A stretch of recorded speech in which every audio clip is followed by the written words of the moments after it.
อายุหลายขึ้นสิ่งใดที่เบาได้ก็ควรเบาอันใดตัดได้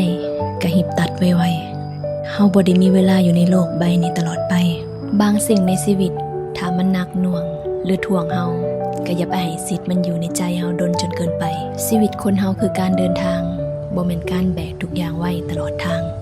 ที่ได้ตื่นขึ้นมาหายใจในแต่ละวันใช้ชีวิตดังกับว่ามื้อนี้จะเป็นมื้อสุดท้ายของชีวิตมันบ่ได้เฮ็ดให้เฮาเป็นคนคิดสั้นแต่จะเป็นผู้ที่มีสติหลายขึ้นโดยบ่กังวลกับสิ่งที่ยังบ่ได้เกิดบ่ยึดติดกับอดีตที่ตัวเฮาเองก็บ่สามารถกลับไปเปลี่ยนแปลงอีหยังได้แล้ว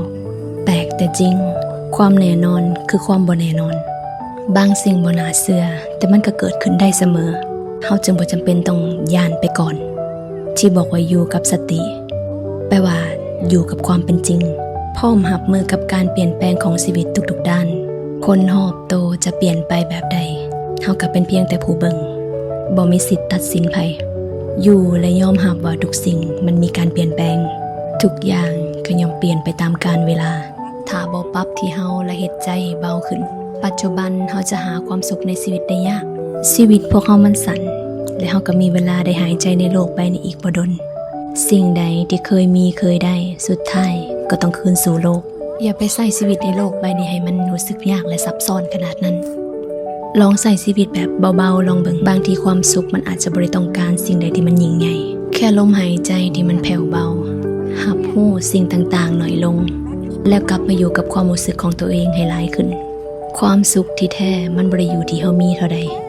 แต่มันอยู่ที่ใจเฮาพอตอนใดต่างหากอย่าลืมว่าเฮาทุกคนเฒ่าไปหน้าอดีตก็นักหนามาพอสมควรแล้วมื้อนี้ให้โอกาสตัวเองได้อยู่กับปัจจุบันแน่ได้หายใจอย่างเต็มปอดหายใจเข้ายาวๆหายใจออกซ่าๆทบทวนให้ดีสิ่งที่มีค่าที่สุดในชีวิตคือลมหายใจในปัจจุบันถ้าในตอนนี้เฮายังหายใจดีอยู่นั่นแปลว่าเฮามีโอกาสที่จะเริ่มต้นใหม่ได้เสมอเริ่มต้นหักตัวเองอย่างถูกต้องเริ่มต้นที่จะมีความสุขแบบวันต่อวันขอบใจที่มีชีวิตอยู่ต่อเพื่อสร้างคุณค่าให้กับตัวเองและโลกใบนี้คุณไปเจียงถากเล็กๆแม่เก็บมาเลี้ยงค่ะแต่หุ่นจะควบหุ่นรับมวยเหมือนหาเข้า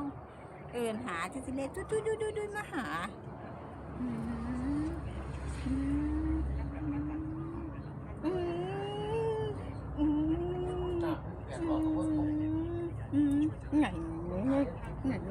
ไง